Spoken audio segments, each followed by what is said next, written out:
Well, welcome to Table Talk. I'm here with Mr. Ryan, the head of 98%. Is that kind of your official title? I guess. Yeah, I guess so. Start with a little bit about you. You know, your background, how you started in arm wrestling, that kind of story. So I've only been arm wrestling maybe like 5 years now, and I got into it.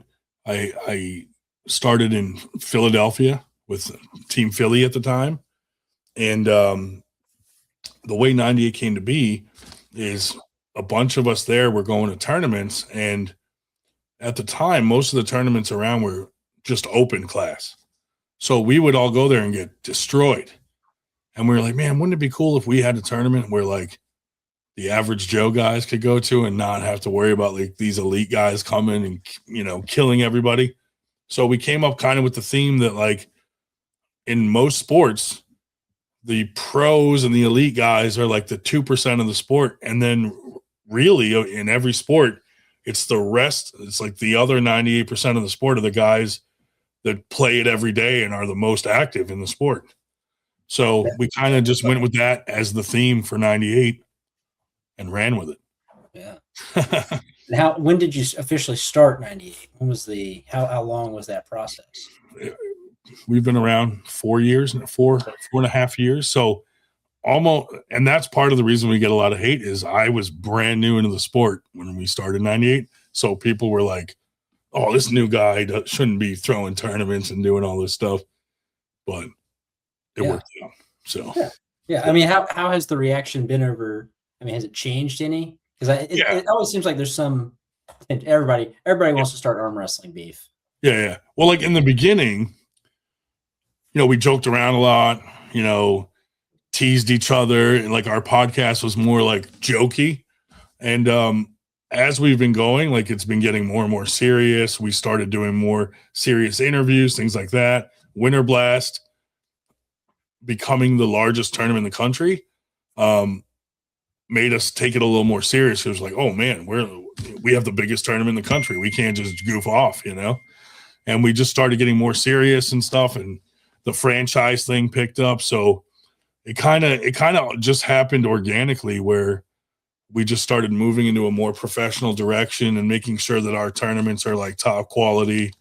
We still joke around on Friday nights, but like, you know, we have a whole other series of podcasts that are just interviews and more serious and stuff like that. Yeah. How long, when was tell me like the moment you realized you were wading in some deep waters? Was there like a particular moment somebody said something on a Facebook post and you're like, oh man, what's going on here? You know, because you never really know what your reach is. And I think a couple things that set it off for me was when I went to a Knuckles Up tournament and, you know, I mean, super match event or whatever. And some of the professional pullers there were coming up to me and shaking my hand going, oh, I'm a big fan. And I'm like, what?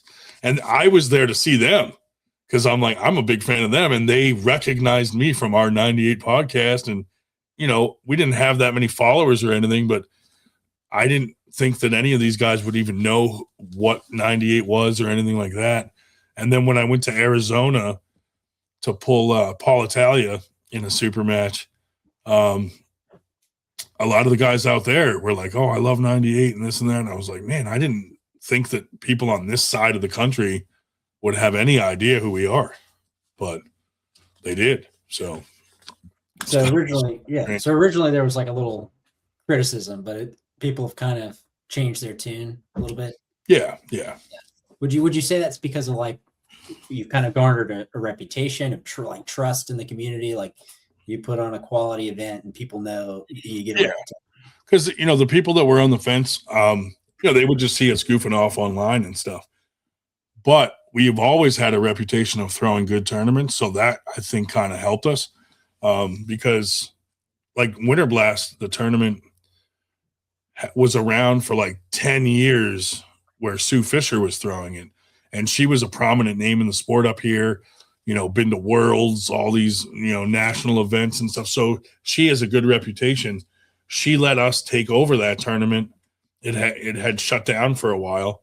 And then we brought it back after we threw a couple tournaments and she saw that the quality we were trying to put into it was good. And she allowed us to use that name. And then it just, every year, it just keeps getting bigger.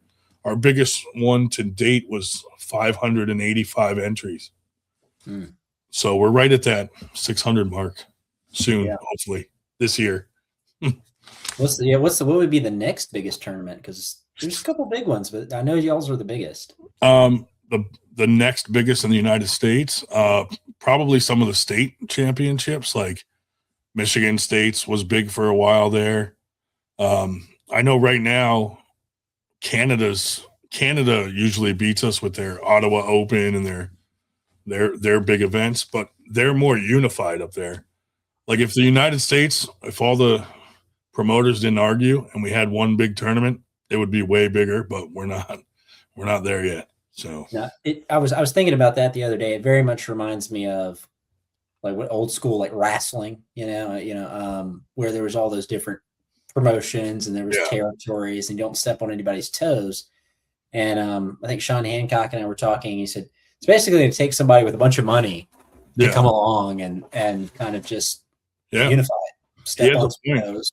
I mean, I'm on the board with Sean of the AUA with Billy Ortegas and Mikey Oliva. And that's something, the goal of that was to try to kind of like unify a lot of promoters so that maybe we could get to that point down the road. But it's a big task to get everybody to get along, or, it's going to take some time. I was about to say, well, how do you see that happening? I mean, you don't have to call anybody out necessarily, but, what's that look like? I mean, the main problem is some of the beef from before any of us even arm wrestled, between like IFA and WAF and these organizations that split way back and stuff like that.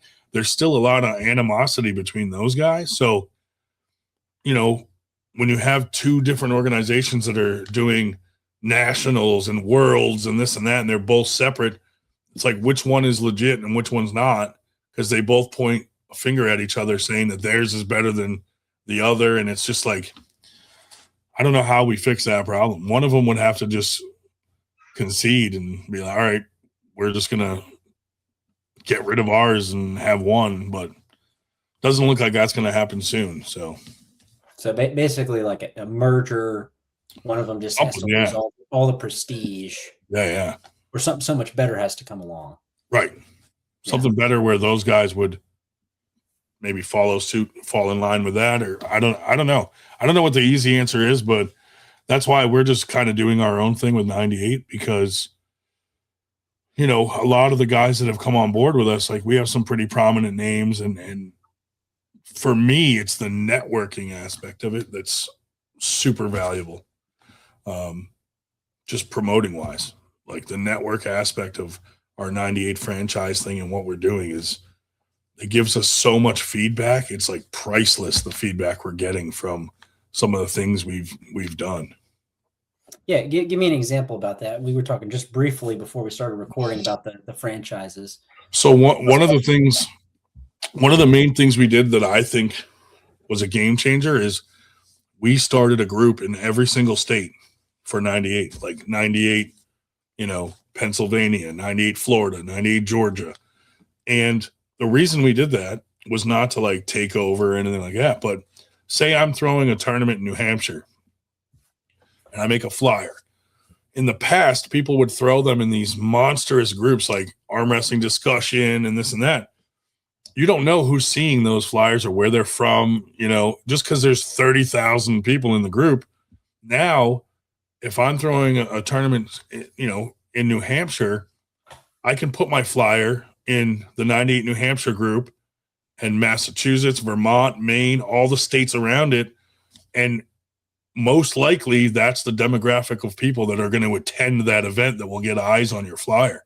So it was more of a tool for not just us, but any promoter to use those groups as a way to like target an area rather than just throw a flyer out there and hope for the best. So that's one of the main things we did. And the data we're getting back from that is amazing because it's showing us what parts of the country are super busy, what parts of the country maybe need more attention and need tournaments and need to grow. Some states almost completely dead, and so it's giving us a lot of feedback of what we could do to really build the sport all across the country. And I'm hoping, some already use it, but I'm hoping more promoters will start to use that network to promote their events and really use it for what it was designed as, a tool for promoting. Yeah, tell me a little bit more about the data, like maybe something that surprised you. You're talking about states that are booming, states that aren't booming. Yeah, because I love the social media numbers. I mean, I love that kind of stuff. So, that's the cool part, is when you look at the analytics of each group, it lays everything out for you and tells you, like, okay, you have this many people in the group, and, here's, a lot of them are from that state, some are from the surrounding states. And that's what kind of triggered me in looking at the analytics of, like, my own state when we had just the 98 group. And I'm like, man, look, we got people in our 98 group from all over the country. But what if we were able to, do something per state? It would give us a lot of feedback. So, if we look at, like, some of these Midwestern states, like, they might only have a couple hundred people in it, and it's not very active and this and that. So in my mind, I'm like, okay, that's an area of the country that needs attention. So as promoters, like, if we want to grow the sport in that area, it's like, okay, maybe a couple of us team up and throw a tournament there to try to build the sport and get eyes on the sport in that, like, kind of dead zone. And also on the opposite end of that, like, oh, this is a really busy state.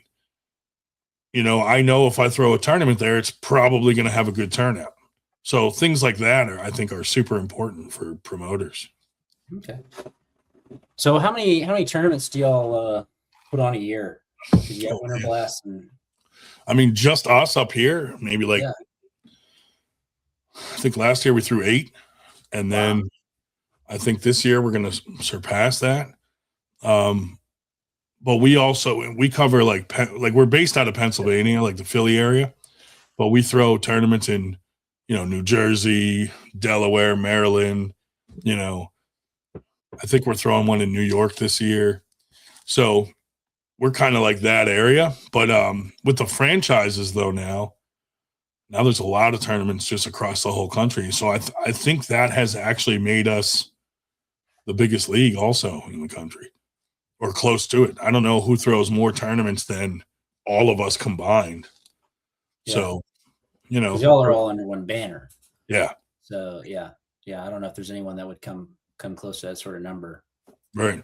Yeah. But it's going really well. And like I said, to me, having all those minds of different people at different levels in the sport, like the brainstorming aspect of it is, like, so valuable. Like when we're sitting there in a group and everyone's throwing ideas out, or we have meetings, stuff like that. Also being able to approach sponsors, which has been a big problem in the sport, trying to get sponsors. Mm-hmm. Now we go to a sponsor and we're like, hey, we're national, actually international, now that we have Canada. We have the biggest tournament in the country. We're one of the biggest leagues in the country, and we can promote you nationwide or just locally, however you want it. And now sponsors are actually starting to come to us rather than us having to seek them out. So that's another big thing with becoming a franchise, because once you're in the franchise, you can say, hey, 98 has the biggest tournament and we're national. And, it helps every franchise get more sponsors. And also with, like, merch and, like, medals, our medals guy, because we're getting so big, and everybody's ordering medals from him, our price is going down to where we're getting super good prices. And so now we can get, like, a bigger medal compared to everybody else for way cheaper. So that makes people want to go to your tournament even more, because they're like, dude, look at these medals. They're awesome. So it's kind of like a cool perk of becoming part of 98. Yeah. So tell me a little bit more then about the community that as it's grown, representing that. It's kind of the whole mindset of the 98. Yeah. Keep those who are not at the top of the sport. Yeah. Basically, like, we look at it as, the 2% of the sport are, like, your Devons, your John Brzezinks, like the guys that are competing at East versus West level, and the rest of us are the other 98%. But I think what some of the people at the top of the sport forget is it's us, the other 98%, that are getting the pay-per-views, buying merch, going to practices, supporting promoters, competing. The 2%ers are not getting the pay-per-view because they're on it. So I think they don't realize how important the other 98% of the sport are, because we're the ones that, that carry the sport on our shoulders, because we're the ones that are, doing the sport all the time, grinding to get better and buying merch and supporting whatever teams we're on and stuff like that. So to me, it was a good choice to get involved in that side of it, because there's way more of us than there are of the 2% anyway. 98% more. Yeah. Now, I was about to ask, at what point do you qualify for the 2%? That's what I want to know. Yeah. Where's the cutoff? I don't know. And I mean, I remember way back we had Paul Lynn on, and he was like fairly new to the sport at the time. So we were like, you're not quite a 2%er, but you're right there. And, like we were kind of teasing him, but, I don't know the answer to that, because, the numbers may not be exact. We just kind of picked 2% and 98 because it sounded good. Who knows? Someone might come out with 97% arm wrestling, and then we're obsolete. 50%, 50-50. Right. Yeah. Just put me I'm in the 10. I'm like down 10%. That's right. I'll have, because I know so many of the elite Georgia guys. Yeah. Ron and Cody and like Paul, and I don't know, they're right there. They're close. Yeah, they're a lot better than me. Paul's one of our franchise owners, Paul and Candy Passmore. We got a lot of franchise owners now, like 10. It's going really well, that part of it. I was about to say, how long has it taken to get those 10? Has it been pretty quick? Really quick. I mean, like a few months, and we were like, oh my God, this is serious. Yeah, I was about to say, I put it out there, and all of a sudden we had 5 like in like a couple weeks, and I'm like, oh man, this is real. Like now we have to we have to roll with this now. Yeah. And we've gotten some really good sponsors, like IFP. They're East versus West's biggest sponsor, and they actually reached out to us. Billy Ortegas, they're one of his sponsors too, and Billy Ortegas runs TAL, Texas Arm Wrestling League, and he put in a good word with them, and they were kind of like, dude, everywhere we look, we see 98 everywhere with all these state groups and stuff. So we'd really like to become a sponsor. And they created these custom packages for each franchise owner. So the franchise owners can offer anybody that pulls in their tournaments like a really awesome package for like discounts on like peptides, TRT, treatment, different kinds of treatments, weight loss, anything health and wellness. These guys do it, and they have given a discount to like the franchise owners themselves. Really cool package for like 98 to have for every franchise. So stuff like that is awesome. Yeah, I was about to say, I believe they helped out Cody Wood. Yeah, he's one of their sponsored athletes now. Yeah. I don't know. Maybe I need to get sponsored. Right. What is it? Give me some behind the scenes on like getting some of those sponsors. Like, what was it like before? What were some of your first sponsorship? What does it look like now? I mean, you said obviously it's a big organization.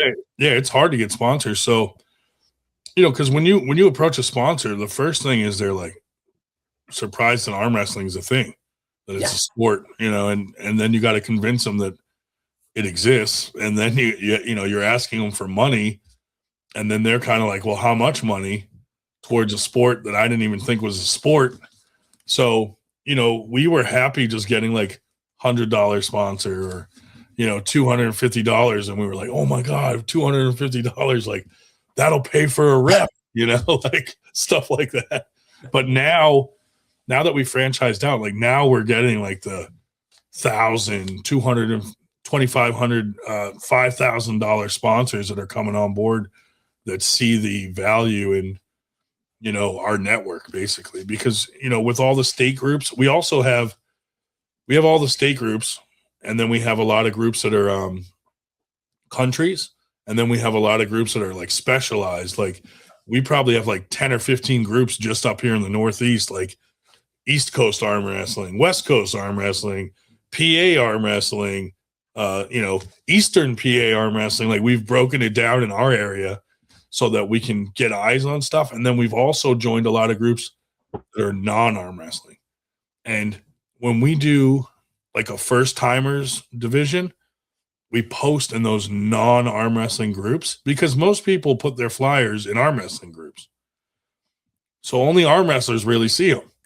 So when we post them in non-arm wrestling groups, that's when we, like our last tournament that we did first timers, we had 56 entries of just brand new people that have never arm wrestled before. And then we were like, okay, we got to keep doing that because we're getting tons of new people into the sport, which is important. So y'all don't even do, not even necessarily amateurs, it's first timers.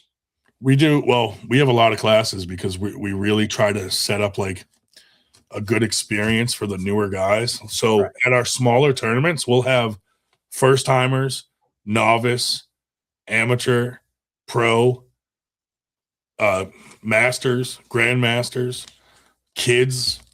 So we have a lot of classes. And then Winter Blast, we throw in semi-pro, because I feel like we've lost a lot of arm wrestlers that have come into the sport and they're amateurs, and they go to a small tournament and win, and then people push them to go pro. And then they go pro and they get smoked, and then they never come back and they just get discouraged. So to me, on a huge tournament like Winter Blast, that's a huge gap between amateur and pro. So we started doing semi-pro. Someone up here started doing semi-pro, and we just were like, hey, you know what? That's a great idea. Let's throw it in on Winter Blast.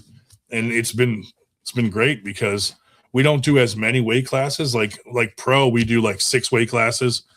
Semi-pro, we'll maybe do like 4. Amateur, we'll do 6. And then we've really been working on building up the women's side of the sport. So we do like 4 or 5 weight classes for the women's. We've been working with the Boy Scouts of America to try to get them linked up with us for arm wrestling with the kids. And then maybe like if they compete in a tournament, they get like an arm wrestling badge or something like that. Oh. So that's something we're kind of working on in the background. So, because some people have been successful getting it into schools, but it's not easy because they're worried about liability. Yeah. But there are some people that have gotten it into schools and some colleges and stuff like that, and that's awesome. And we're just working the Boy Scout angle. So interesting. Yeah. Because arm wrestling, I was talking to somebody this other day. Like arm wrestling has that reputation of breaking your arm or pulling a bicep. But yeah. We had a bar sport. Yeah. And we had a buddy, love him in Georgia. He just he actually fractured his forearm, his ulna, which is very uncommon. Yeah. Pre-existing injury, we're pretty sure, had kind of a fracture there. And I was telling some people about it, and I kind of told them, I was like, this is very uncommon. Yeah. I've seen 3 arm breaks. Yeah. I've been pulling for 4 years. Yeah. It's pretty rare. It's either you don't know what you're doing or you do know what you're doing. Right. Yeah. I'm not even strong enough to break my own arm.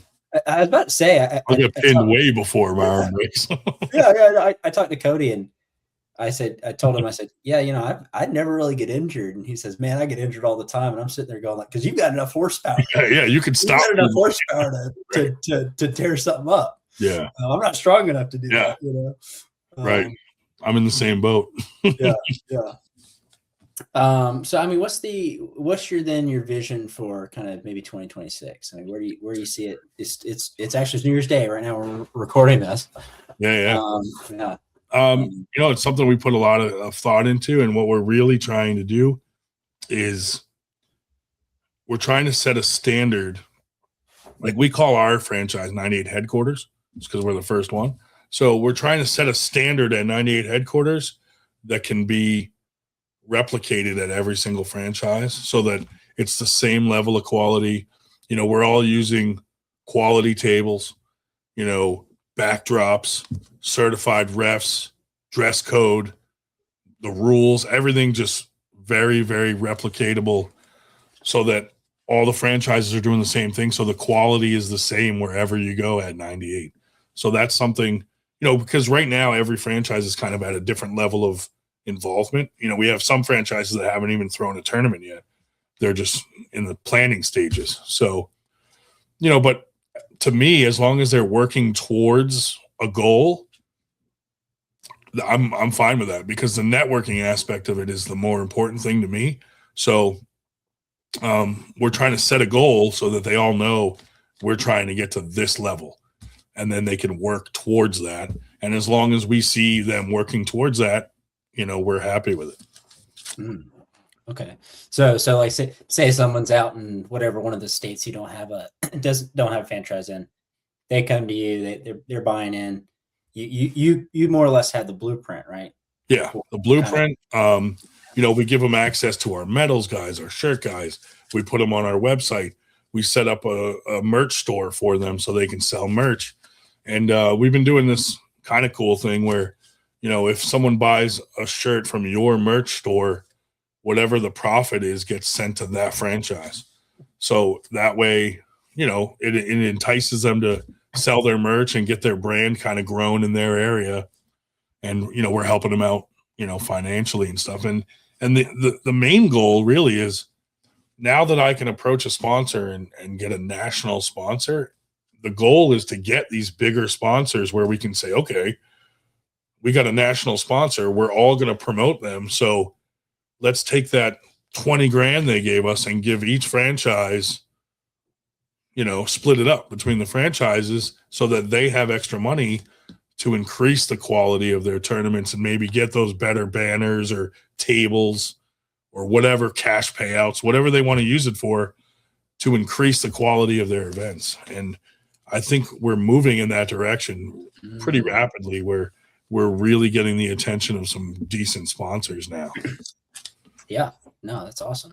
So then the goal is kind of what you're saying is if they're in whatever state, yeah, they're kind of eventually able to break it up. We have maybe 2 tournaments, and one's in the north of the state, and one's in the south of the state. Yeah, and then they take pride in that. They're the representative of that state. Yeah. And like you know, like Alan Vaughn has North Carolina, so we have the North Carolina 98 Facebook group. So what we do is whoever is the franchise in that state, we make them an admin of that group also, so they can grow it and use that as a tool for them to grow that area. And the cool thing is, like, every franchise has the support of all the other franchises. Like, tons of these franchise owners are coming to Winter Blast. I went out to Ray Cody's first tournament in Arizona and supported that. And a bunch of the other guys came out also. And it's cool to see that, because I think the community will start to notice that and see the support. And when I see that, like, it makes me want to support too, because I'm like, oh, look, these guys are all like helping each other, like the way the sport should be.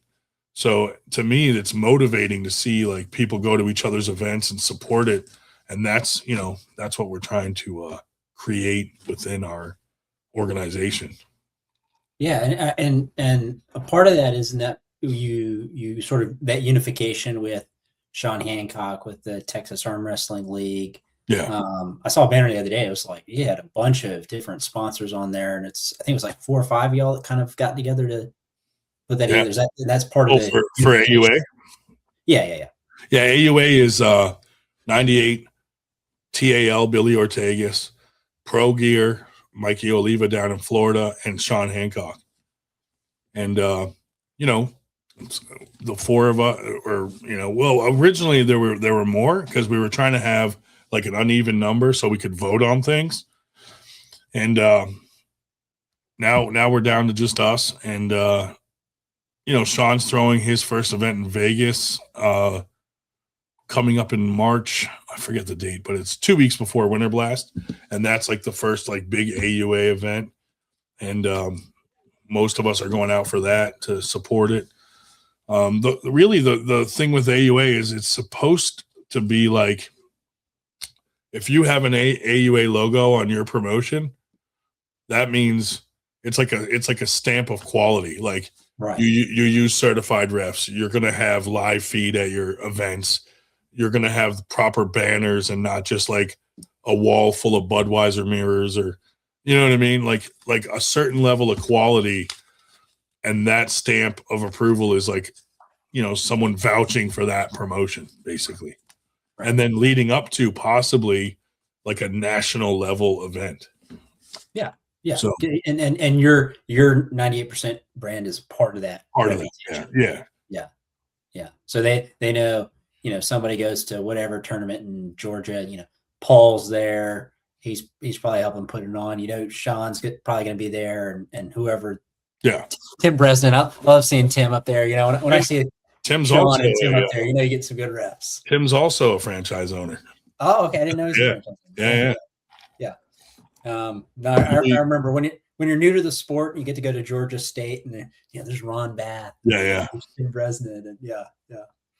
That happened to me early on. Like maybe my second practice, I went to one of Dave Morocco's practices, and it was like Todd Zilla was there, Paul Lynn, Mike Aiello, Travis Bajan, Ron Bath, like all these guys, and I'm like, oh my God. I'm like texting guys from my team. I'm like, man, you screwed up not coming to this practice. Like, this is incredible.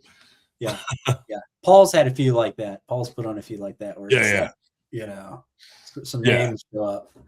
And that's how I remember when I went East for West 14, and I went with my buddy. Yeah. And I was like texting my wife. I was texting my friends. I'm like, y'all didn't even know. Y'all don't even know. Even when I met Alan Fisher. Yeah. It was just this random event. I was talking to somebody. I was at this conference, and I was telling about arm wrestling. Yeah. And he goes, really? You know, I know someone. I used to go to a church in California, and he arm wrestled. And I said, really, what's his name? There's a chance I might know him. He goes, Alan something or other. And I said, 28-time world champion Alan Fisher. You know, yeah, that's the guy. And so it was a year later. I met him again, and he said, oh, let's send a picture of me and you arm wrestling to Alan. Oh, nice. And he gave Alan my number. And like, Alan's the nice guy where he texts you, and he's like, when you're free from distractions, you know, give me a call. And I called, and he just, you know, asked me about my life, and we talked for like 30 minutes, and I hung up the phone, and I was like, there is nobody here to appreciate this. Not a single person in there knows who Alan Fisher is. And I'm just like, I got to tell somebody about this. You know, this is like, awesome. This is exciting to me. Why doesn't anyone understand? Yeah. That's funny. Yeah. Now, like, what are some of those highlights for you? I mean, you know, as the tournaments grow, as more people get involved, do you still get those twinkles in your eye of like, man, oh, this happened? I mean, I get nervous as hell leading up to Winter Blast because it's such a different animal than our small tournaments. Yeah. Like our small tournaments, I'm like, you know, we have the routine down. It's very organized. We know what needs to be done, and we just do it. Winter Blast has a lot of moving parts, and it gets crazy. Like last year, we teamed up with Arm Gods, and they brought over 16 guys from the UK to go against 16 guys from the United States for some super matches Friday night. And so it was like a Revolutionary War theme. So we did it at Valley Forge Casino, because I'm like, Valley Forge, it ties in with the theme. And you know, we had a James Brown impersonator come out and do like the scene from Rocky, like, you know, Made in America kind of thing. And dude, it was so cool. Hey, Augusta. And then we did Winter Blast. James Brown. Yeah. We had so much fun with that. And you know, Arm Gods, they have a lot of controversy because they do like those meme videos and stuff like that. And they had done one about Greg Sharp, and then he banned anybody that went to Winter Blast or Arm Gods from his promotion. And we're like, oh my God, what is going on? So that was like, I vaguely remember that. Yeah, that was kind of, you know, I didn't really care because I'm like, he banned them from his own promotion, not from, you know what I mean? Yeah. I was like, that doesn't seem like a good idea to do. Yeah, I'm wondering how much flack I'm gonna get, because I interviewed you, Oh yeah. Now you're banned from all kinds of stuff. Yeah. Really? Yeah. Yeah. Has that beef been squashed, or is that still? I mean, we don't really care. Like, it didn't really affect our numbers or anything. And what was kind of annoying though is like after he banned everyone from Winter Blast, or from his promotion, if they went to Winter Blast, after when he realized that less people were going to his events, he just kind of quietly let people know that the ban doesn't count anymore. And I'm like, dude, so you banned him to kind of try to screw up our event, but then when it affected yours, like, now the ban doesn't matter. Come on out. You know what I mean? So I kind of was like, dude, I don't know. I'll be nice. I've only been around one ban for an individual. And I won't necessarily say the story, but if you're in the Southeast, you might know the story. There was a guy and he did some stuff he shouldn't have done. Was it my buddy Eric? Oh, okay. You'll say the name. I won't say the name. He's banned from our podcast because he would come on there and he's like saying the N-word purposely. One time he's like talking like we are now, and then he backed up and he has no pants on. He's naked. And I'm like, bro, we're live. Like, you can't do that. I had to delete the episode. And then he was calling like Candy Passmore every name in the book. And I'm like, dude, Paul is going to murder you, buddy. Like, you got to calm down, dude. Paul's the nicest guy ever. Yeah. But if you do not know the fact that he was like this close to making it to the UFC back in the day, that stone cold killed. Paul and Candy are like family to us up here. Oh, yeah. So like, I love them and we're close with them. And this guy was just a loose, like just some screws loose, just a weirdo, and he was doing that weird podcast, and he just was obsessed with everything. The worst part is I learned he actually lived in my area. No. Oh my God. Because I saw when he got arrested. Working at Freddy's there for a while. He got arrested. I don't even know if he's out or not, but he was homeless for a while, living under the bridge. Weird situation. And Eric Harlan. he would come to Georgia State. Yeah. And he would always pull amateur. Mm-hmm. Fun fact. And he would get so excited when he would like beat someone in amateur. And with his sunglasses on. He was rubbing at Ryan Bath, Ron Bath's son. He'd pull with us. He's moved a little farther away, but he still pulls with us a good bit. Nice. And Ryan was like looking at him like, man, I'm about to call him out. Yeah. And Ryan's a bad dude. I haven't met anyone that's like, I really like that Eric. You know what I mean? Like, he doesn't have a whole lot of fans. But yeah, we had to stop having him on the podcast because he would purposely say stuff to like get us strikes and crazy stuff. And I'm like, dude, we can't have you on the podcast, man. You're loose cannon. Listen, I'm all for going down a conspiracy rabbit hole or something. Listen. We'll do that, but you're not. Listen, it's you. We're on YouTube. We're trying to, Yeah, the nudity was like, all right, we can't have a naked man on our podcast, dude. And the sad part is that has happened multiple times with different people, and I'm like, dude, how is this happening? Like, why do people feel compelled to get naked when they come on our podcast? No, listen, I people don't know how to do interviews. No, most people. My undergrad is in communications. I took classes on how to do interviews. Yeah. You have to dress the part. Yeah. I put on a collared shirt. I'm sitting, I got to sit up straight so I know what I'm doing. Yeah. And I got to listen. You don't show up with no pants on. It just doesn't work. I mean, he purposely did it and then got close to the camera to zoom in certain areas, and we're like, dude, why is this happening? No. Why is this happening? And that clip's not on the internet, is it? I mean, is that? No, I took it down. I mean, I had to. I'm like, we're gonna get a strike or something. That's we couldn't have that out there like that. So, but in terms of arm wrestling drama, you've Yeah, we've had some drama. I mean, there was a lot of drama up here with like someone in the Northeast, and we were hiring them to do brackets, and then like some equipment was missing and some money and stuff, and we tried to talk to them and settle it and figure it out, and then they just didn't want to hear it. So we parted ways, and then they became like, they view us as like a mortal enemy. And I'm just like, whatever, like it is what it is. So we got a couple guys up here that like purposely throw tournaments on top of ours, things like that.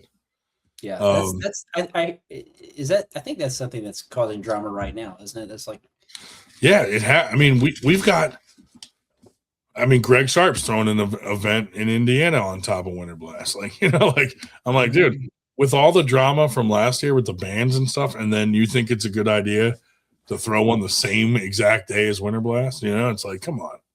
You can't tell me that doesn't feel somewhat intentional. I tell people out of the I'm whole friends year with everybody, yeah. I try to be. Yeah. But it's like, to me, it's like it's one day out of the whole year with already having tension between the two organizations. Like, you couldn't have avoided that one day. Like, I don't know. Well, it goes like this. They say a broken clock is right twice a day. Yeah. But to be wrong every single time, you simply have to say, do not attribute to ignorance where malice will do. Yeah. The flip around. Yeah. I mean, I don't know a whole lot. I mean, I hear he puts on a good promotion, and I'm sure that the tournaments are good tournaments. Yeah. But yeah, it just seems like there could be some friendly competition. You do it on a different day. Yeah. But hopefully, this year we're trying to just help every franchise get rolling. Like Nathan McAllen's New Mexico, and he's throwing his first tournament this summer. Paul and Candy want to throw one soon. Alan Vaughn throws mostly super match stuff in North Carolina, and he's going to start doing some tournaments, so that'll be good. Maybe get something going in South Carolina. Who knows? Ray Cody runs Arizona, California, Utah, and Nevada. So he's got a lot of stuff going on. You can get more than one? Okay, all right. Yeah, you can if, Well, see, he partnered up with a guy that owns like a restaurant in Arizona, and he also does these like fairs all in all those states. So Ray's idea was to partner with this guy so he can throw arm wrestling tournaments at each fair and stuff like that. So that could, be cool. And then Ray threw his first tournament in Arizona, and I flew out for it, and dude, it was awesome. He got a lot of pushback. Like, there were some promoters out there that were like telling people not to go to his event and stuff like that. It's normal promoter weird stuff. But he threw a great event, had great awards. It was an awesome event, good super matches, belts, cash payouts. He put a lot into it, and it was really awesome. And I think the people that did go have since spread the word of what a great event it was. And I think now those guys that were told not to go might think twice next time and actually show up and go to his event. So that was kind of cool to see that process of, people vouching for him after he threw his first 98 event. Yeah. The quality sort of speaks for itself. Yeah. He put a lot into that event. I was really proud of that event for him. He did really good. So, yeah, because people can complain all they want to, but if you can't argue with facts. Yeah, if you can go to a tournament that actually has 10 people in your weight class, just 3. Yeah, I mean, our biggest Winter Blast, there were like 27 people in like the amateur class, in each amateur class. Like, it was huge. So I'm like, dude, if you win at a tournament like that, like, you deserved that win. Yeah, that's a big deal. I talked with people about this, and I want your opinion as well. Sure. The super matchification, if you will, of the sport. Yeah. It's good for viewership, I think, in some sense. Yeah. But I think the sort of the core of 98% would be, that's the point, is like a tournament. Like that's where you go see all your friends that you only see, 2 times a year. Because we're not good enough to get invited to a super match. Most of us aren't,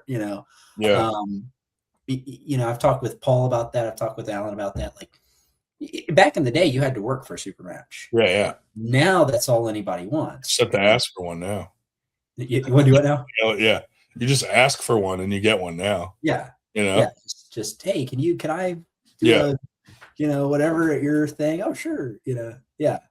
We've always done a few super matches at all our events, but they were like mostly like local guys or like lower level guys, and then we'd throw in like 1 or 2 top level guys just for excitement. Like our first tournament ever, it wasn't a Winter Blast, it was just a regular tournament. We had Paul Passmore come out, and we flew him out, and he pulled against Mike Aiello. He did a 3-way with Mike Aiello and Brandon Elsesser, and they did like a 3-way match. And that was exciting. And that was the first time I was so excited to meet Paul and Candy, and then we've been good friends ever since. And they've come to a lot of our, stuff. And, but yeah, so we had like lower level matches on that card. And then like the highlight was Paul and, those guys. So we try to mix it up like that so that local guys get a chance to feel what it's like to be on, in a super match. And then also, some higher level guys that the crowd will be excited about seeing. But for the most part, a lot of the local events are more exciting than the top level guys, because these are guys that are on your team or stuff like that, or maybe has some beef they got to settle, or like they're more exciting matches because the top elite guys, like you see them more often. They're doing matches all the time. Yep. So. But the disheartening part is when, Winter Blast, we had a whole team that usually comes that didn't come, and their excuse was that they did super matches the week before at practice. And I'm like, dude, so you're missing out on like a huge tournament because you had super matches at practice. Like that, I felt bad for them. I'm like, you got all these new guys on your team. As a team leader, wouldn't you have been like, man, you guys got to experience this big tournament and come check it out and compete at it because it's fun and, it's on a big stage. It's live fed. There's a lot of eyes on it. And instead, they passed up on that to just pull the guys they pull every week at practice. Yes. No, I mean, that's the best advice you can get. I had, when I first started in the sport, Ike Ford would be like, you should go to this tournament. You should go to this tournament. You should go to this if you can. Yeah. So, and if you can win at this tournament or that tournament, then you're somebody. Yeah. I think I've always gotten advice, like the more hands you pull, the more experience. Like we go to different practices. I'll go to an event, and even if I'm not pulling at the event, I'll stay inside pull or do something to support the event. Buy some T-shirts, or sometimes I'll just pay for someone else's entry. I mean, I got that guy's entry just to support the event. Because I'm injured now. So like, I go to practice often, but I'm not like competing or training really hard for anything. I got a surgery coming up at some point. So I'm more focused on the promotion part of everything right now than. I was about to say, usually takes an injury. You start reffing or you start promoting. Right. Yeah. Do you have any like one last hurrah super match somewhere here or there?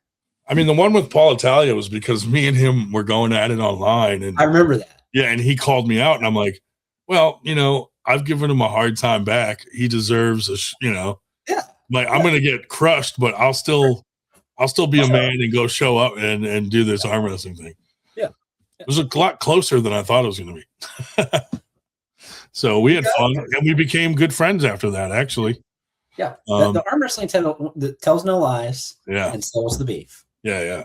I remember my first, or maybe, I think it was my first Georgia State. Mm-hmm. There was two guys were pulling, and it was like kind of a controversial pin. It was like center of the table, hand on top kind of a thing. and their teammates started beefing because one of them had a really rambunctious teammate. Yeah. And something happened at some point, and then all of a sudden, this guy's getting held up against the wall, and this guy's yelling at him. And I remember seeing Ike Ford standing there in the middle of it, like squared up, ready to go. And then they pulled on the table. The other guy whooped him, and everybody went, yeah. And then they bought each other beers. And, yeah. That was it. That's the best part. I mean, my first super match, I was so nervous. It was against Gary Roberts. And, he's been around in the sport forever doing content and like videos and this and that. So I was like, it was kind of like a gimmicky match, like, because he's kind of goofy and I was kind of goofy. Yeah. But they put us on down in Virginia, right, like the last match of the event. So I'm already like, usually you put the best match at the end. And we were right after John Brzezinski versus Paul Lynn. And I'm like, dude, this is not, like, we should not be on this card, and we should not be at the end. And they ended up putting us at the end, dude. And so me and Gary were like, listen, we're doing best of 5. He's like, I'll win the first 2, you win the next 2, and then the 5th we'll just go crazy and see what happens. And I'm like, that's a great idea. Well, Gary acted so crazy, like he jumped over the table when he first came out and tried to choke me. And then during the match, he like blew chalk in my face, like all this funny stuff. And after the first 2 matches, I kind of just laid down for him. And then Travis was like, Gary's too crazy, cancel this shit, and he fucking shut it down. So I'm like, what the heck? I'm like, I was like, I just laid down twice and looked like an idiot losing to Gary Roberts. And but it was funny as hell. But I was so nervous getting on the stage. They just announced John Brzezinski, and then they're like, Ryan Grondin and Gary Roberts. And I'm like, this just does not sit well. Like, it was just weird. Who planned that? I don't know who did. We were supposed to go first, but they were running so behind. They were like, look, we'll just put you at the end. And I'm like, no, I don't want to be at the end.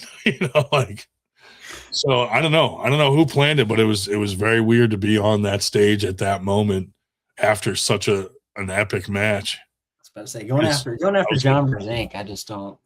That was scary. I was like, man, we're really letting the crowd down. It goes all the way up to John Brzezinski and then all the way back to the bottom. Like, what a drop off, But it was fun. But I mean, that to super match, like, I think tournaments absolutely should have a couple of super matches. And it's cool. Yeah. I mean, that's been arm wrestling for a long time. Like it is super popular now, though. Like you said, like it's a new era where there's a lot of new guys getting into the sport, and they see super matches and they want to do one. And now there's leagues like MAC that just do super matches.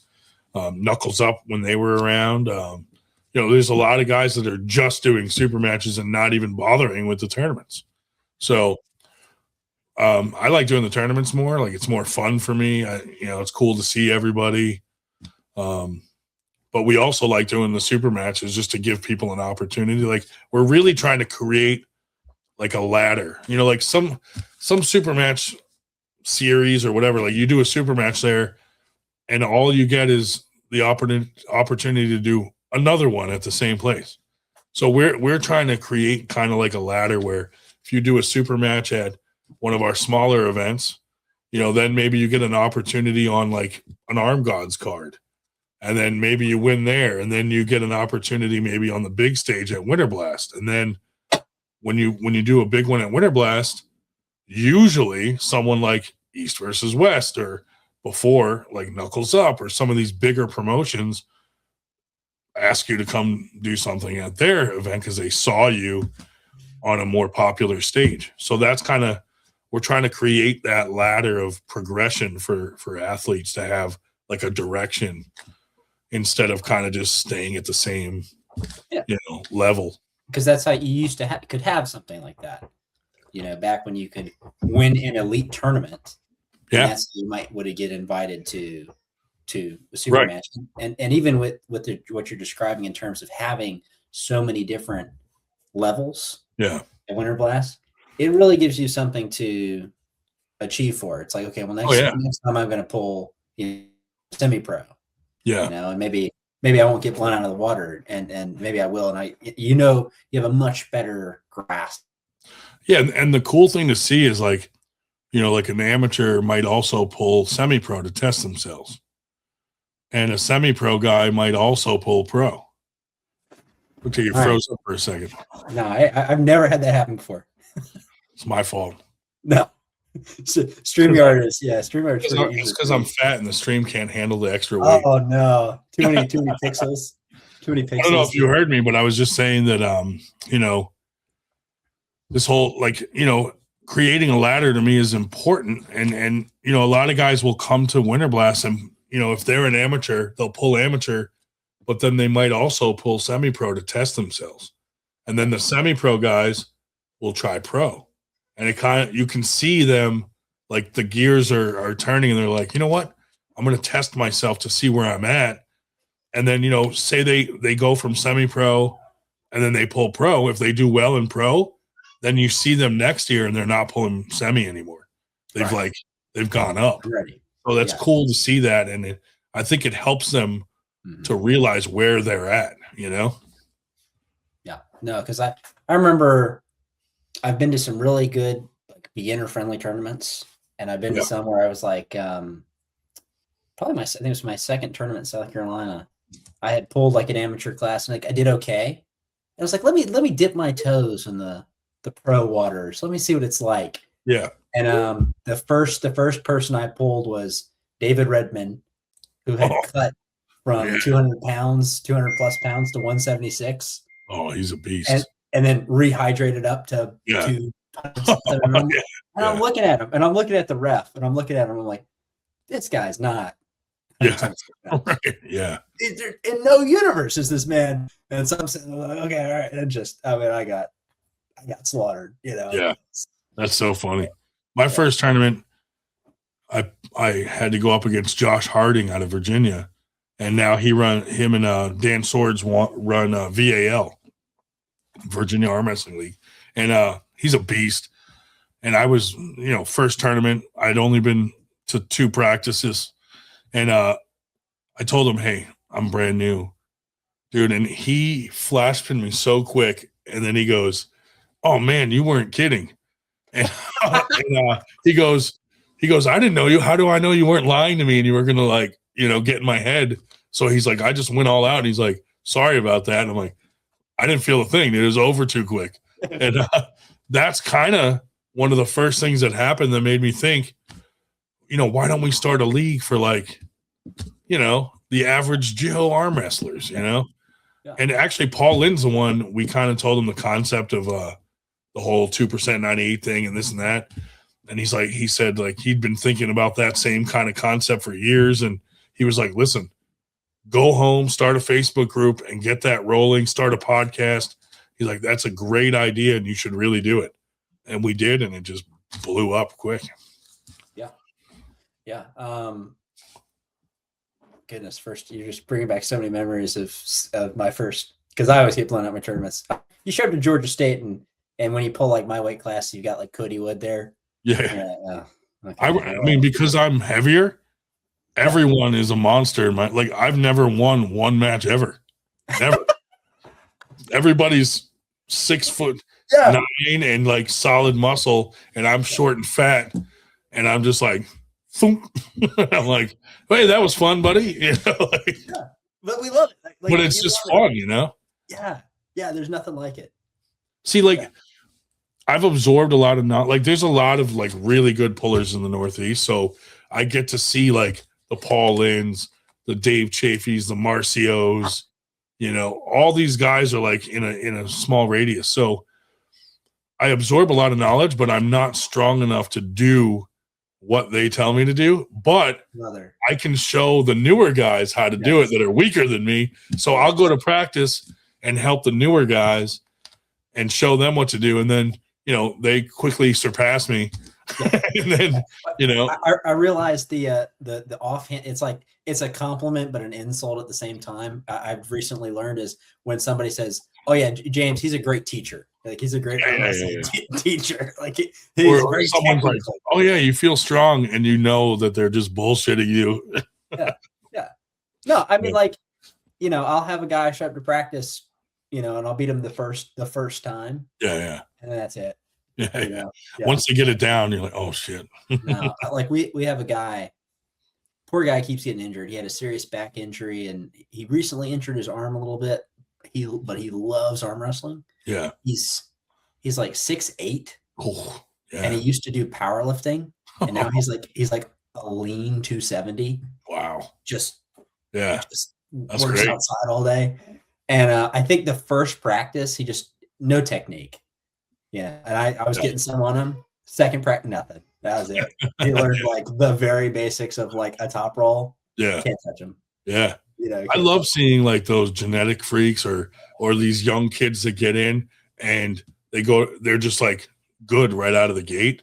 Like I love seeing that because I'm like, all right, this dude's gonna go far, or, he's gonna do great at our next tournament. I mean, I don't have that genetic freak, strength or anything like that, but it's just fun to see others that do, and we support the hell out of those guys. So Shout out to Paul Passmore's son. Somebody that's going to go. Dude, I'm pretty sure he would beat me in a tournament. I've known Paul for probably about as long as I've arm wrestled, because I met him the first time I go to Georgia State. Yeah. And we got linked up later on, went to one of his practices. And I remember pulling his son because his son is like 16 or 17 now. Yeah. I remember pulling him when he was like, I think he was 14 or something like that.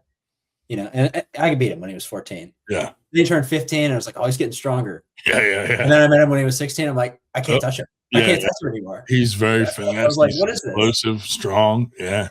Well, we talked all the time. We said that kid will be a professional athlete in whatever sport he chooses to play. Dude, and their youngest son, Henry, now is like a little character up there screaming. There's viral videos of him screaming. Yeah. But Daniel, he's strong, dude, and phenomenal wrestler too. Mm-hmm. Oh, yeah. Like, that kid's just an athlete all around. I mean, look at his genetics. I mean, you got Paul Passmore as your dad.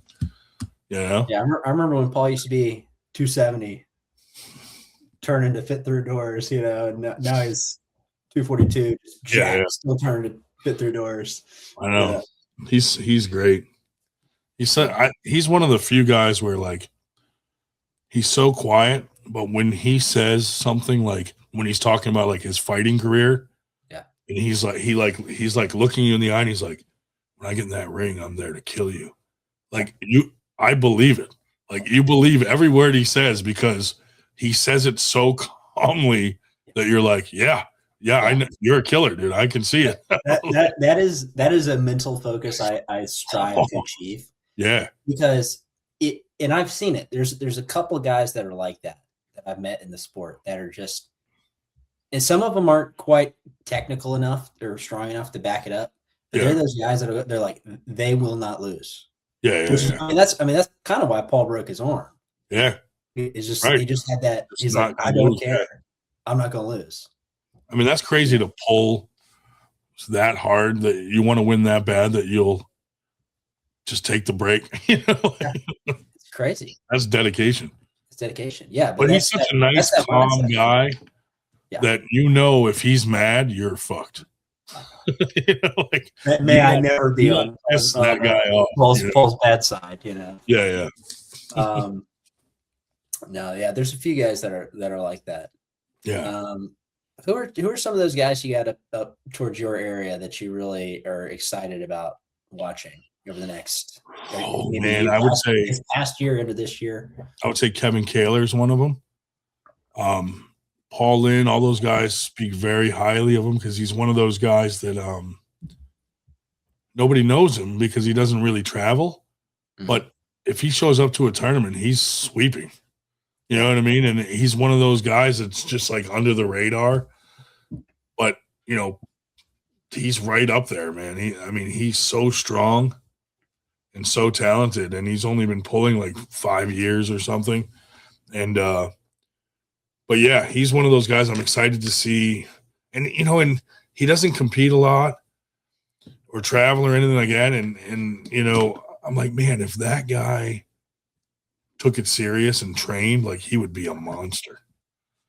He already is a monster, but he would just, and Paul tells him all the time, like, dude, you got to get out there and get to these tournaments and do some super matches and stuff like that. So, Storm Chelino coming back, that's cool. I want to see what he does coming back. Paul Lynn just coming off that loss with Bogdan at East versus West. That East versus West was awesome. I went over to it, and it was really cool to see the behind-the-scenes stuff with that. And the cool thing is the new owners of East versus West, Robert Baxter and Dexter Town, they have noticed our networking capabilities with 98 and are like, hey, like we want to talk soon, and maybe you guys could start like doing a lot of promotional stuff for East versus West. And I'm like, that's pretty cool that they've noticed, what we're doing. So that was pretty cool to talk to them at East versus West about that stuff. Yeah, I was about to say, like, what was it? I mean, I don't know how much you know about the new, because I'm ignorant to a lot of the behind the scenes stuff. I just see people theorizing on Reddit. Yeah. So many people. I feel like anyone on the Reddit, arm wrestling Reddit, I feel like 90% of them have never arm wrestled. Oh, that's what it feels like. I used to go on there and then like I'd post something about arm wrestling and it would get deleted, and I'm like, screw this. I kind of just stopped going on there as much. Yeah, a bunch of people are like, Levon or Devin's the GOAT or Levon's the GOAT, or always like ridiculous stuff. And then you read the comments and I'm like, half these guys probably do not arm wrestle and they just like have an opinion on it. Yeah. It's like they have like liked the sport for like a year and a half. Yeah. And then I don't know. Or the guys that are just like, he's using his body weight. It's like, dude. But I think when you actually go to a team, and you sit down with somebody who's been in the sport for like 10 years, who can sit down like, hey, this is how it goes. Yeah. There's levels to this. Yep. There's people that have been doing this a whole lot longer than you have. And because that's the funniest part is those big, like those gym bros that come in and they're like, I've never lost an arm wrestling match. So we put them with like a 150-pound kid that's going to smoke them. And then they get humbled really quick because they're like, how is this small kid beating me? And then they want to learn that. They want to know. And then they start coming more, and then they're hooked. And then they quickly level up because they already have the base strength. But it's cool to see them when they first come in and they're like, oh, it's not as easy as I thought it would be. No. It turns out it requires hard work and dedication and training. And so, you're talking about some of these people coming up in your organization, branching out into 2026. The affiliation with East versus West. I mean, do you see some big potential movements there? I mean, it seems like maybe something wonderful. Well, I always viewed like, in the back of my mind, I always thought like, one of these big organizations like East versus West that only focuses on the 2%. Like, I'm like, man, they could really use 98 as like a farm league for that. You know what I mean? Where we represent the other 98% anyway. And, you're taking the guys that now from 10 franchises that compete there. And a lot of those guys are coming to Winter Blast. And then you win at Winter Blast, you're probably at a level where you could be on an East versus West card if you win at Winter Blast, So I look at it as like maybe in the future, potentially we could become some sort of farm league where, if you win at Winter Blast, you get an opportunity at one of the big shows, Well, yeah, I mean, that's one of the things I was going to say that I feel like East versus West did that was pretty cool, where it was like the finalists of the tournament got to pull a super match. And I think that's how, I can't remember if that's how Ryan Bellinger got his first super match, if it was he won or he got invited from winning something, but something along those lines. Yeah. But I feel like if you have that, like you're saying, a ladder to where, such and such was the winner of Georgia. Yeah. at the 98%, that's a good tournament, and the refs are good and that kind of stuff. And then he gets the invitation to step it up at Winter Blast, and he gets I think such part of the problem too is trusting the organizations. Like Paul Mhm. Passmore should have already been on East versus West. I mean, he won that opportunity. And He's one of the most slept on guys. I'll say that forever.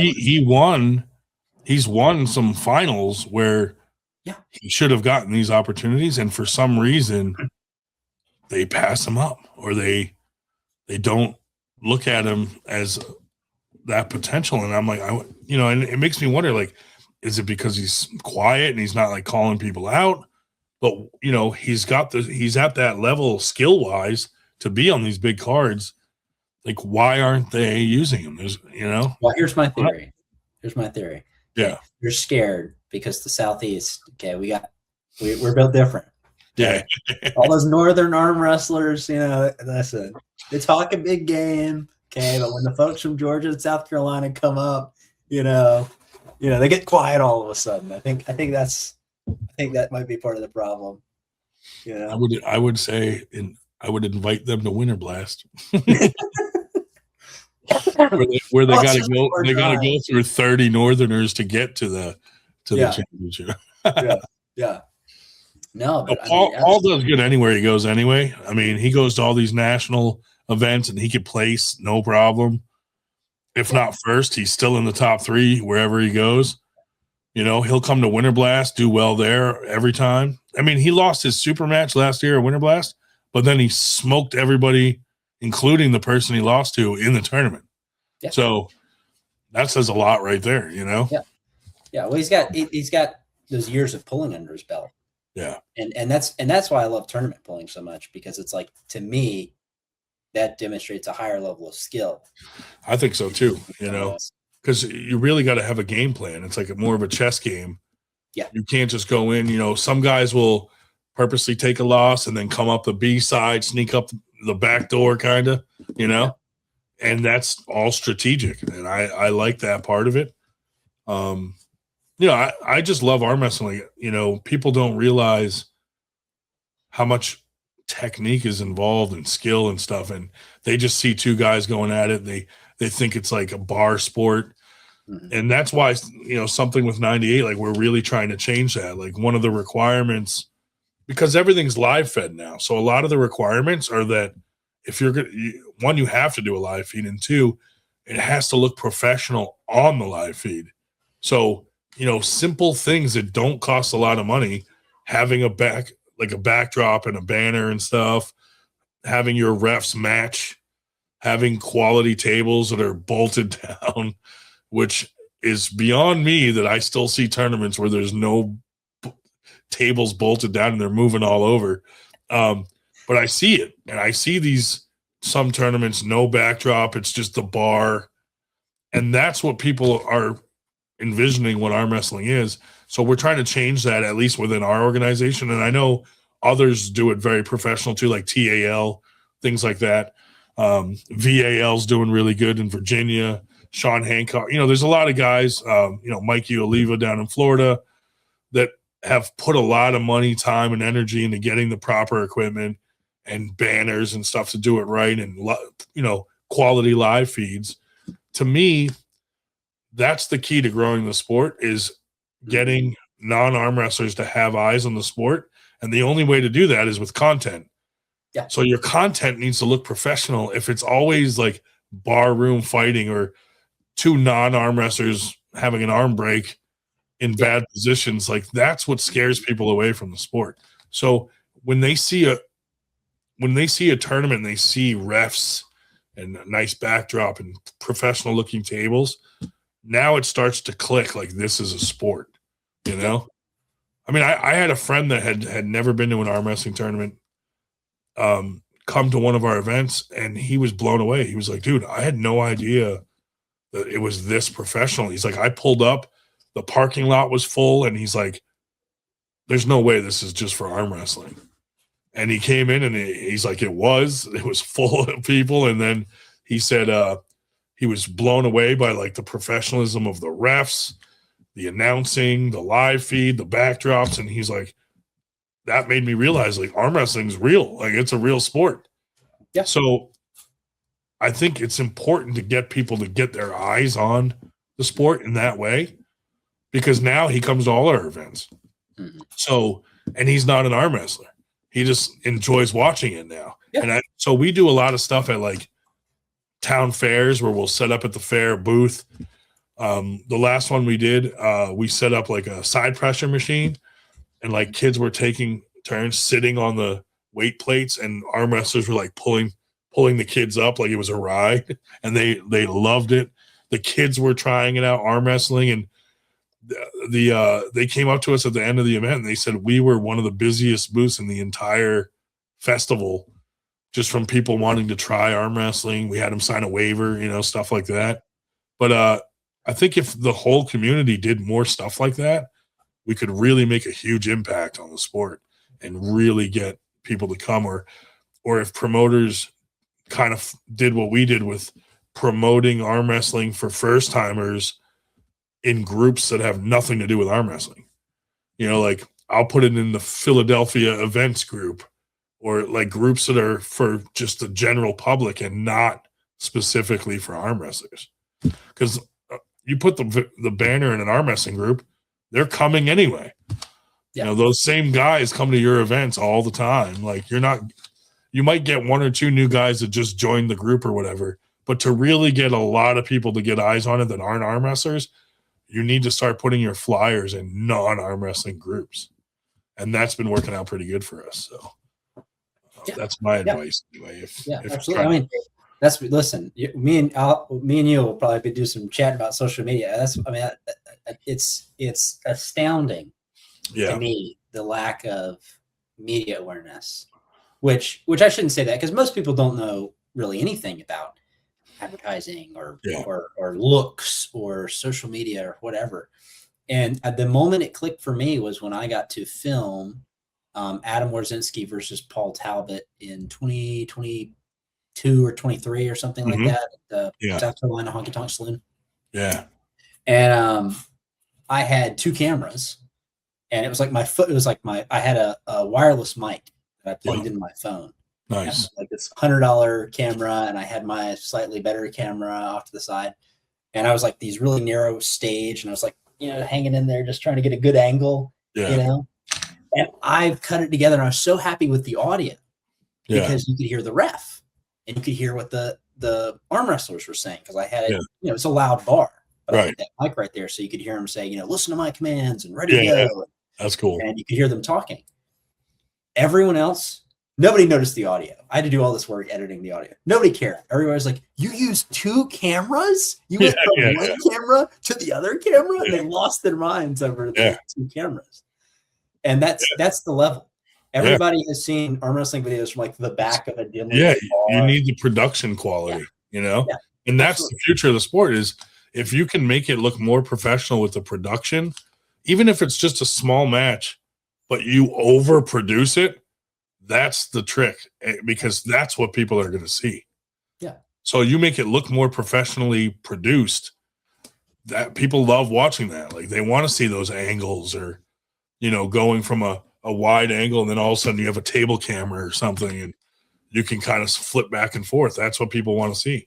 Yeah. Well, and then it gives people the opportunity then where they see it and they're like, oh, that's like an hour for me. If I go, I could compete. I could go be up there on that stage. That might be fun. And then they want to try it out. Yeah. I mean, I used to watch some events and it was like just dead quiet, no audio. And I'm like, man, or they would dub in some music after or something.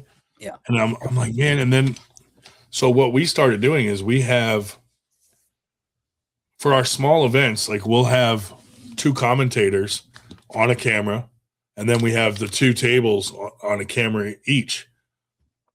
And then sometimes we'll have a fourth camera like at the crowd or something, so we can kind of switch between them all. But the audio can be on the commentators, and then when they're not talking, you can flip it to the ref's lapel mic and hear the commands and stuff. But what we've noticed is people love hearing the commentating through the whole event because, we put a screen there and the commentator can read their comments and engage with the crowd watching.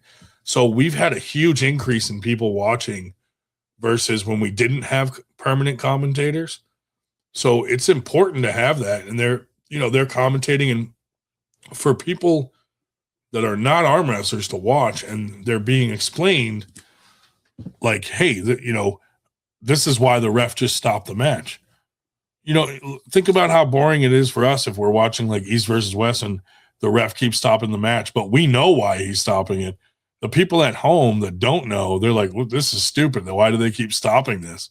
Yeah. So to have those commentators telling you why, like, oh, he elbow fouled and that's why they stopped the match. So they're, or, oh, they slipped. Oh, there are rules. They're going to put them in the straps, and explaining that to the crowd.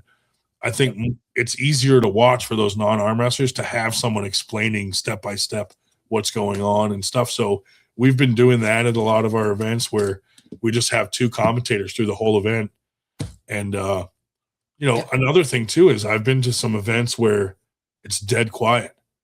You don't hear the crowd, and then you hear the commentator like just saying names. And I'm like, this feels like I'm in an elderly bingo hall and they're just yelling out numbers. And I'm like, no, like they don't realize how important it is to have some like background music and something going on. So I always look at our tournaments like, yes, they need to be professional, but they also need to be exciting. There has to be some sort of fun atmosphere for it to feel, like you're at something that's fun. Yeah. Rather than just waiting for your name to be called, Yep. So like Winter Blast, like this year we hired these clowns. They're like hobo clowns, and they do animal balloons for kids. But then they also walk around and like interact with the crowd and do like crowd magic. And they're kind of like sort of like mimes also. And they'll walk around and kind of like, instigate the arm wrestlers and like mimic them and stuff, like, oh, and like, do funny things. And I'm like, in my mind, I was like, dude, this is going to be hilarious because you don't see that at events. No. You know what I mean? So having these guys like having these guys come is going to like add that extra little level of something different where people are like, oh man, that was cool. They got these guys for the kids and they were interacting with the crowd. Little things like that are not that expensive to do, I think bring you up to that next level. Like just a little out of the box thinking, and you can really have a huge impact on what people go and say about your tournament when they leave. Mm. So, yeah, I mean, like, so I work in photography and we do Santa photos. So, nice. You don't have to, if you get Santa to show up and do a little arm wrestling, that kind of stuff. Right. Although Santa is expensive. Okay. I don't know. Yeah. Santa's expensive. Dude, James Brown was expensive. Brother. Listen, for 5 minutes he was there, it was $1,500 for one song, dude. No. Yeah. No. Was he good? He was awesome. But he only did one song and it was $1,500. And this guy had a list of all the characters he does. It was like James Brown, Michael Jackson, Obama, Samuel L. Jackson. And then the last one on the list was Mel Gibson. And I was like, what? What? Like Mel Gibson? Like Braveheart? It was really bizarre, dude. I was like, how is this guy pulling off Mel Gibson? I don't think I could do James Blue Brown. paint and yelling out freedom or something. But I was like, dude, I was like, I couldn't even pull off Mel Gibson. I don't know how someone who normally plays James Brown is going to be Mel Gibson, but he somehow does it. So that's crazy. But everybody left saying, like, dude, that was awesome with James. Oh, we also had a bagpiper come in and like started out with bagpiping and stuff. So it was pretty cool.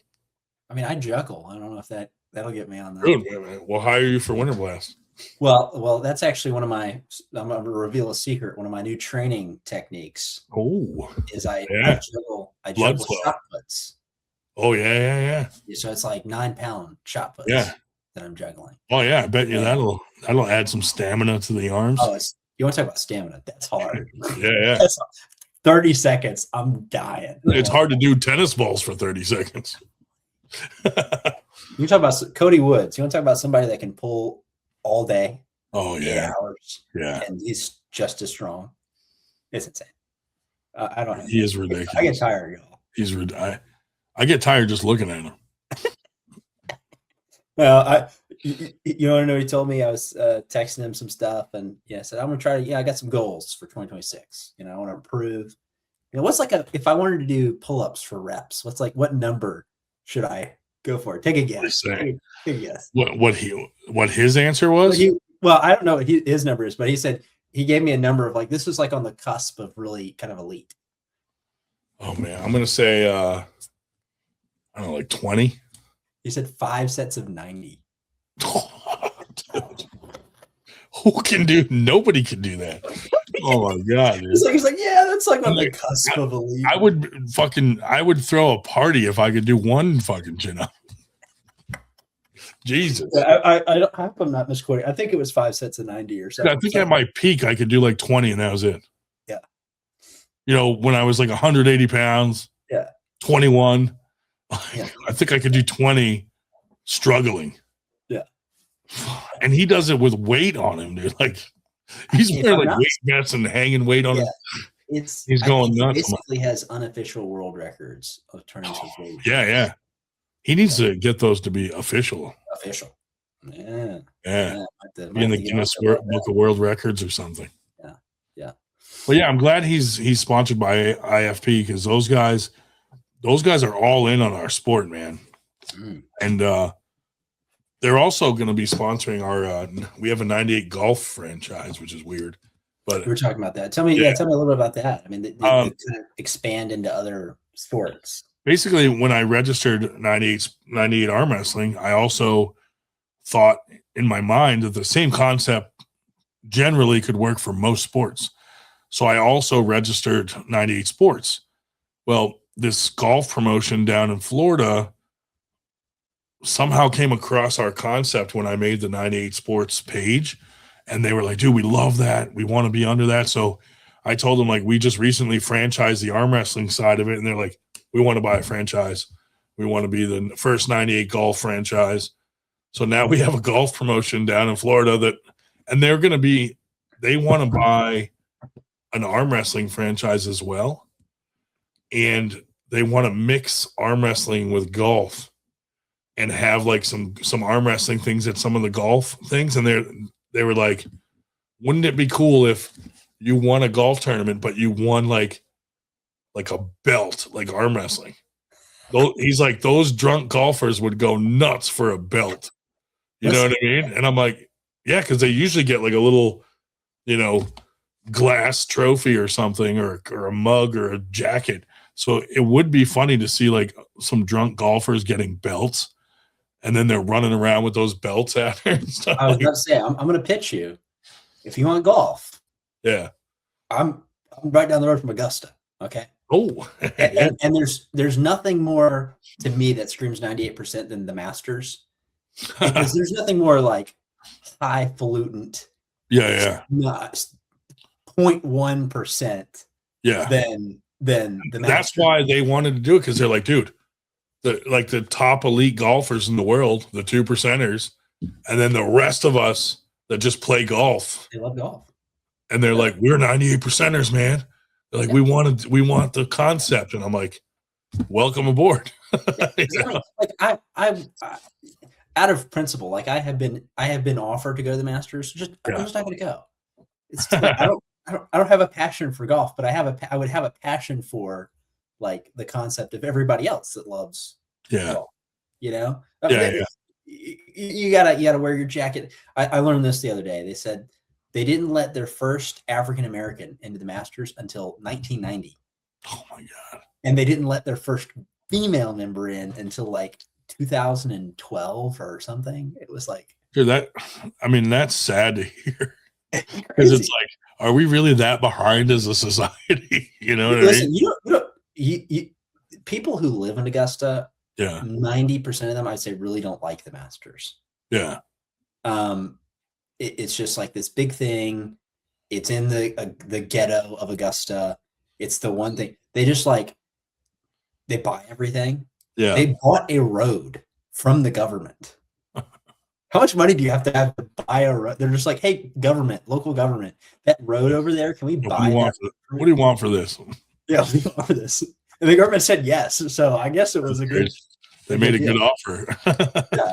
So I've been to when the U.S. Open was up here. I was fortunate enough to have to attend it, and I got to hang out and walk around and stuff. And man, it was very interesting to see that side of such a major event. You know, it's cool. No, yeah. I worked at a news station, and if you're in the area, they send you a binder. It's a special binder. It's about this thick. Yeah. Of all the rules for going to the Masters. Yeah. It's always the Augusta National. You know, you can only call it the par 3 chip-in tournament. And everything has to be spelled like this, and the font has to be this big.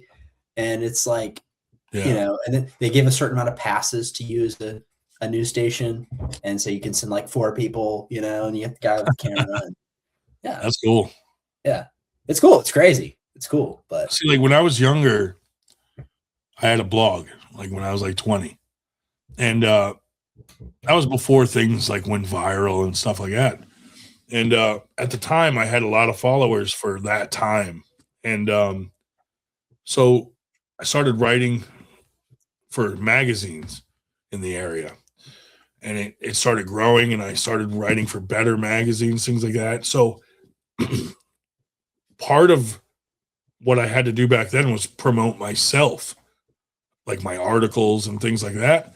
And I've used a lot of what I learned in promoting 98, where you're trying to make your brand famous rather than yourself.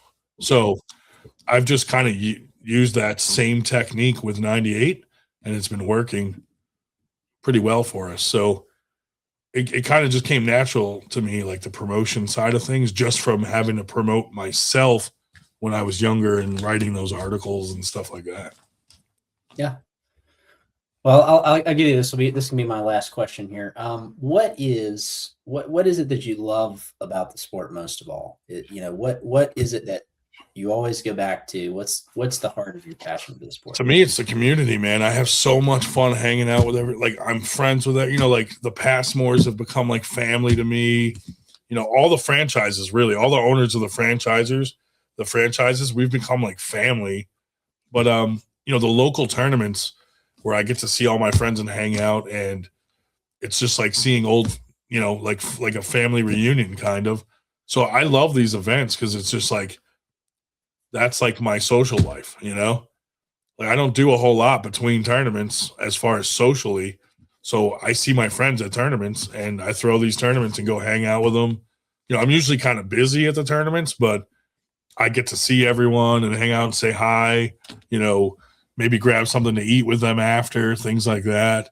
And even just, making friends across the country. Like Billy Ortegas is a good friend of mine, and I just met him for the first time at that Arizona event. But before that, I had never met him, but we still talk on the phone all the time. We're friends. Candy Passmore hits me up all the time to gossip with me about random things and start trouble. And Paul tells her to stop, No, but it's fun having all these friends across the country. Mm-hmm. And the link is something like arm wrestling, which is crazy because I don't think any other sports like that. Like, if you play soccer or football, you're not in a community where like you're friends with someone, like an entire team from some other state, where in arm wrestling, we all know each other. Mm-hmm. Like everyone knows each other. Like it's a big community, but it's small in that way where we all know of each other or interact in some way on posts and this and that. So that part of it is what I love about the entire thing. Yeah, absolutely. Absolutely. I tell my wife all the time, I explain it to people. I was like, when you go to a tournament, it's like homecoming. Yeah. Yeah. That's what my drive for the sport is that, because I love all the people in it so much that, and I'm not a great arm wrestler. So to me, if I can grow the sport and provide quality events and they're exciting and entertaining and like improving the sport for my friends, that's like a huge driving factor for me to have my buddies go, dude, that was an awesome tournament, or that was one of the best tournaments I've been to. Like, that's what I want to hear after my tournaments. And I'm the biggest critic of our own tournaments. Like, I go watch them after and I'm like, okay, we could improve this. We could not do this, or that was good, and try to like make it better, constantly. But the driving factor is the people. I love all the people in the sport. So it's like, that's my goal, is to like make them proud, because they're not going to be proud of me for arm wrestling. I need something. I got to make them proud somehow. And it's never going to be from my pulling skills. We're not 2%ers. Yeah. No, not even close. Awesome. Well, thank you very much. Thank you for your Thanks time. for having me, dude. And, tomorrow night you'll be on FTG with us. Yes. Our Friday Night Live. I apologize in advance if it gets crazy. No, I'm ready. I'll have my overalls on or something, Yeah. Put my cowboy hat on. All we require is pants. You know what I mean? We don't overalls are just pants. We don't want an Eric Harlan situation. No, but I appreciate you having us on, man. And everybody that watches this, man, go subscribe, like, support, all that stuff. Build up anybody that's doing this, because it's a lot. It takes a lot of work to run a podcast and be consistent and constantly have, content. So hats off to you for doing it. Yeah. Thanks, sir. Appreciate it. Thanks, man.